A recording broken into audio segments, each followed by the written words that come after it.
What's good, y'all? This J.C.A. Reactions back once again.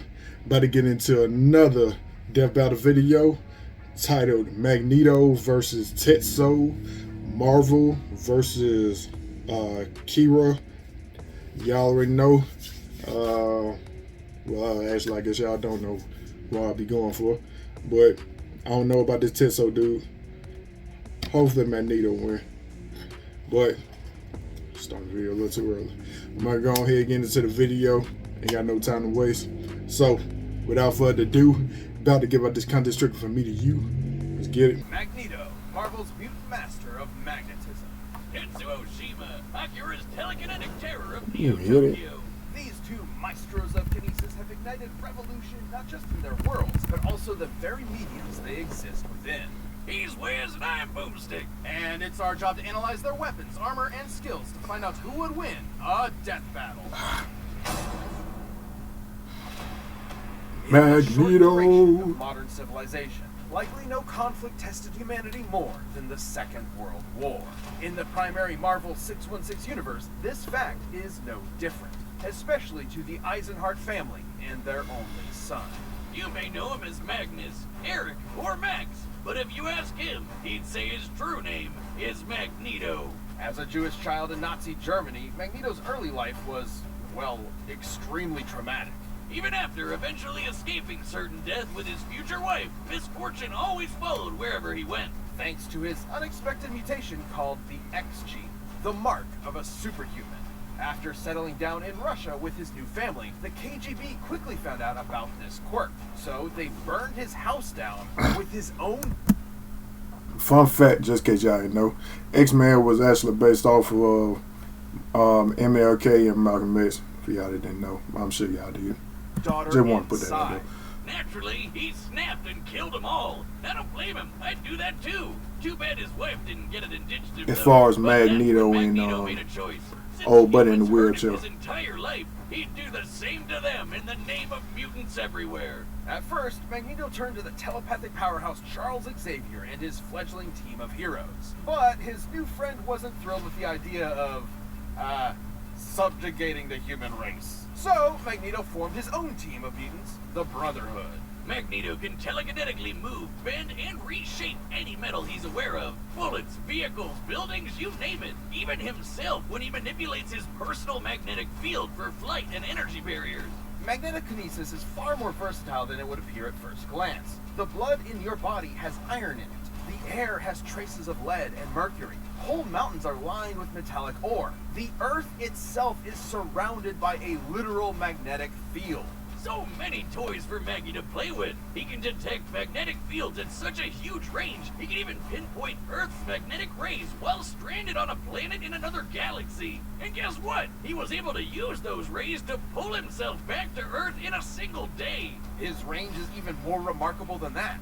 Did you know that in 1820, physicist Hans Christian Ørsted discovered that electric currents, like those of electrons and protons and atoms, produce their own magnetic fields? Magneto can fine-tune his control to affect these very subatomic particles. Dummy here will illustrate such a particle, with positively charged protons and negative electrons. My life is as meaningless as an atom is small. So what you're saying is Magneto could, like, yank one of those out? Correct, potentially changing an atom's entire chemical makeup. However, neutrons do not have a charge, and without the ability to adjust those to accommodate the change in atomic mass, the atom would become unstable and... Finally! Do that. Magneto's violent protest against humankind clashed with Xavier's peaceful reconciliation, not unlike the ideologies taught by Malcolm X and Dr. King, by whom Stan Lee and Jack Kirby were inspired. Magneto would spend most of his career pushing Xavier away to prove his philosophy superior. Never get tired of hearing that, by the way. Xavier's school of thought, quite literally. And Baldy's mind powers are no joke, but thanks to Magneto's psionic repelling helmet, Professor X couldn't touch him.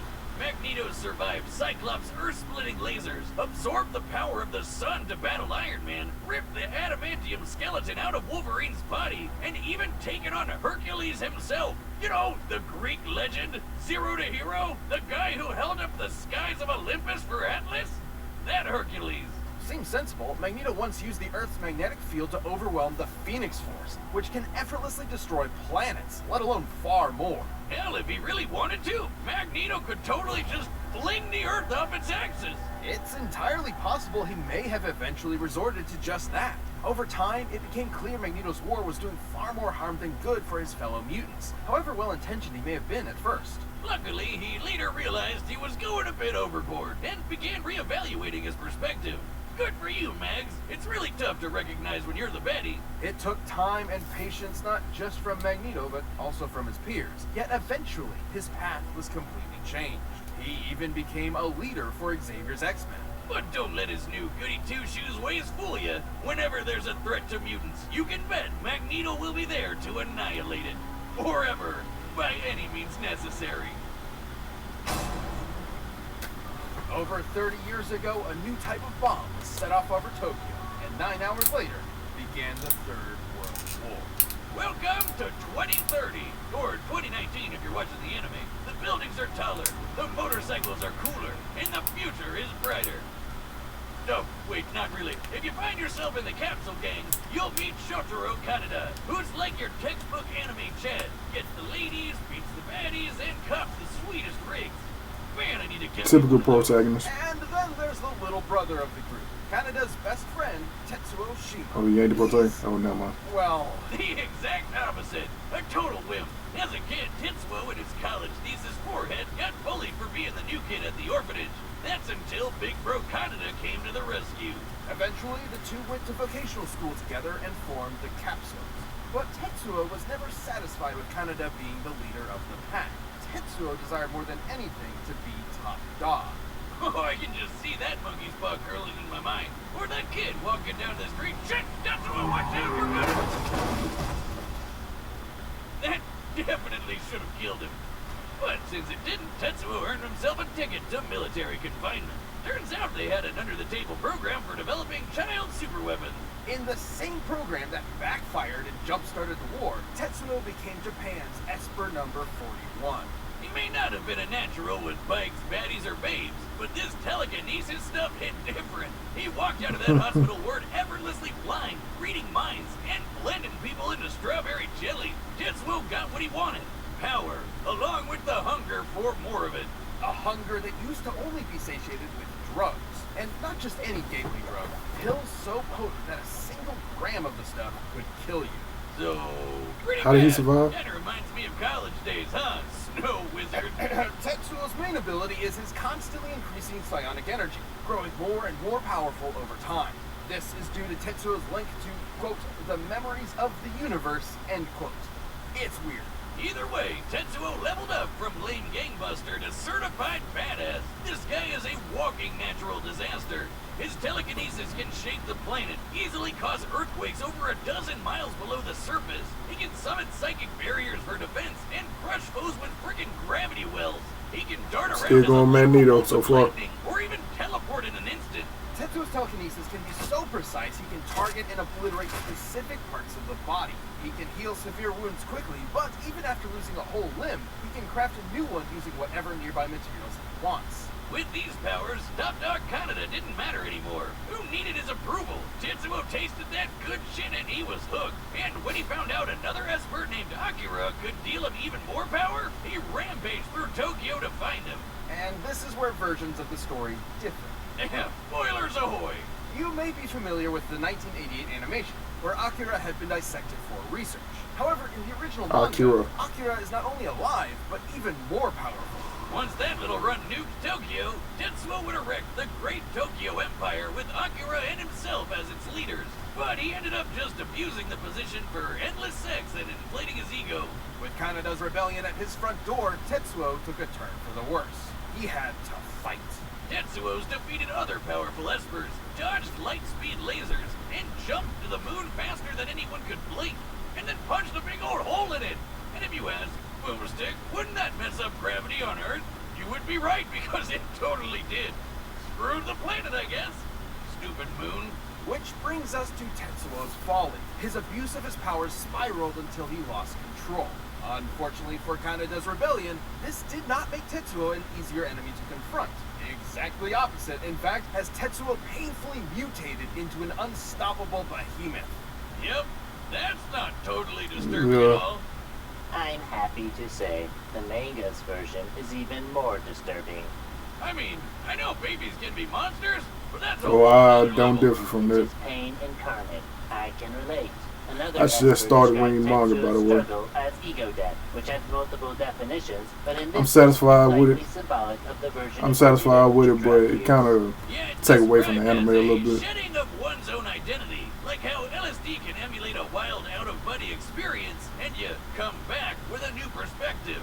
Though this is maybe a little more extreme. In fact, you could say Tetsuo was shedding his human body to play with the powers of a god.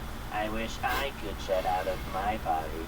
But in this case, Tetsuo going full out of body meant becoming a mound of raw, ever-expanding energy. Which almost nuked Tokyo all over again. And those explosions are not normal. I would know. Top scientists in both the manga and animated versions describe these explosions as births of a new universe. Given its properties of nuclear fusion and proton collapse, Tetsuo's mutated form was likely creating a Big Bang. You know, the thing that started our whole universe? Right, in the manga, it instead ended the Espers and their abilities once and for all. A testament that humankind is unsuited to wield the powers of the divine. Though the anime is even more trippy. Thanks to Akira and his buddies, Tetsuo got so high on ego death, he ascended time-space to become god of a new universe. Kinda worth it, right? And yet, Kanada kept his empire up in his honor, now as the Great Akira Empire. Ironically, in death, Tetsuo finally received the attention he so desperately craved. Oh, Magneto or Tetsu. I got a bad feeling about that, but I'm gonna bet on Magneto. all right, Let go. bets are set. We've run I'm the betting on table for Magneto. all possibilities. It's time for a death battle!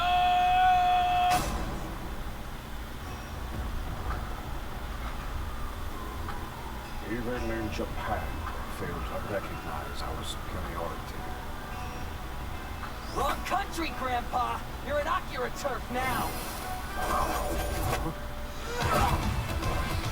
Straight to it. You're dead meat!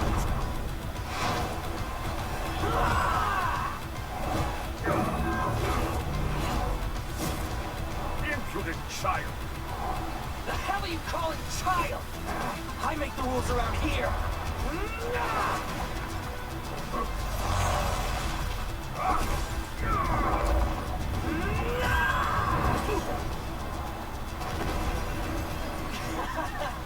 You're wasting my time.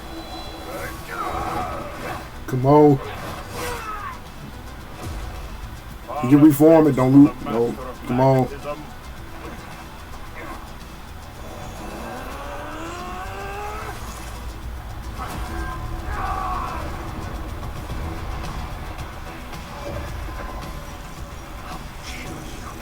I'll kill you!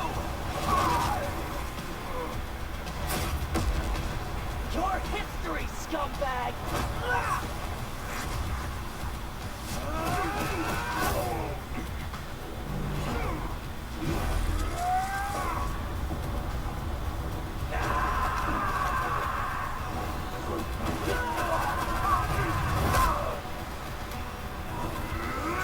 Come on, Magneto.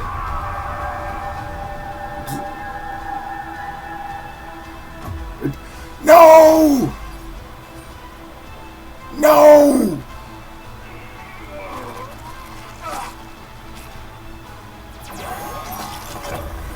I believe I've had enough tantrums to last a lifetime.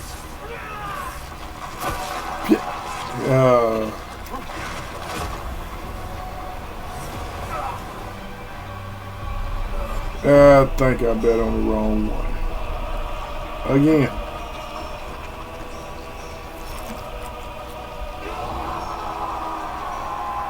Listen, welcome, I'll handle this. Not weak. Die! Hurts. Help me.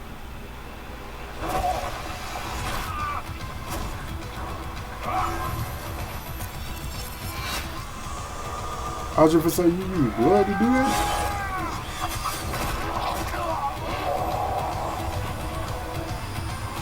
And became an atomic bomb. Of course. Poor child. What? What?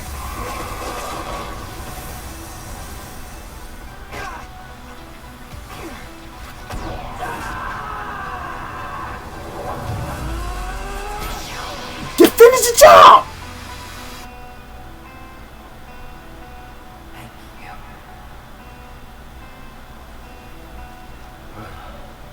You are welcome.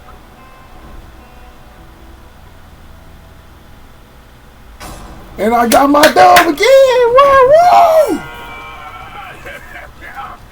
Woo! Woo! Well, now I lost my mom. Tetsuo's esoteric telekinesis and other bizarre abilities certainly gave Magneto pause, but the Master of Magnetism had greater control over his foe. The numbers don't lie. Tetsuo cratering the moon was insane, but Magneto punched Iron Man with the And force just like of the that, we sun. back in the And while back in the Tetsuo jumped all the way to green. the moon, Magneto could move across Or in the blue. galaxies. Against Tetsuo in his human form, You wanna be Magneto technical. obviously held a sizable advantage in power and speed. But stats aren't all that matters. With his precise telekinesis, Tetsuo could just target Magneto's organs. GG, right? Yes, but Magneto had similar skills. There are very few substances on Earth that lack any metallic or magnetic component, and Magneto is very creative with his powers. Which he could use to predict Tetsuo's teleportation and even shut down his telekinesis. And his scraps with Xavier prove he could handle Tetsuo's messing with his head. The biggest challenge for Magneto was when Tetsuo's gross mutated power came into play. Especially given how the detonations from this form were compared to that of a Big Bang. Although the authenticity of that observation is questionable. In truth, the Big Bang was a sudden expansion of matter on a universal scale, whereas Tetsuo's explosions are more akin to nuclear blasts, clearly intentional given the post-war symbolism of the Oculus story. The whole creating an alternate universe bit wasn't even part of the original material, so we can't exactly call it canon. But let's just say the comparison wasn't superfluous. Let's say Tetsuo did in fact cause a Big Bang capable of creating or destroying an entire universe, alternate or otherwise. Turns out Magneto had the tools to stop that too. Helmet Head could overpower Hercules, who was strong enough to hold up the skies of Olympus, which is literally heaven and an alternate universe. True. This doesn't necessarily mean Magneto could easily destroy a universe with a snap of his fingers, but it does prove he can match a similar level of power. And context is everything. Tetsuo's Big Bang eruption specifically exhibited proton collapse, meaning its atomic structure was primarily an unstable mess of neutrons and electrons. And Magneto has detected and commanded unstable electrons before. This means Magneto had every means available to take control over this Big Bang. Damn, and I thought he could just move some metal around. It's like the question posed by some of the greatest prophets of our time. Fucking magnets. How do they even work? Magneto's astonishing power and intelligent control over all things magnetism triumphed in the end. Tetsuo pushed his luck, but didn't have the metal to pull off the win. The winner is Magneto. Magneto. Got your boy breaking even again. Alright. I ain't even gotta see what's up next. I already know who up next. And on the next death battle we got well, I can't see the thumbnail. Hercules versus somebody. I can't see the video yet. So we're gonna go ahead and get right into it. Ain't gonna waste no time. Your boy breaking even. We back in the green. So go ahead exit this video. Alright, y'all. Appreciate y'all for kicking it with me. Y'all like this video, like, comment, subscribe, all that good stuff. Check y'all out on this video. Peace.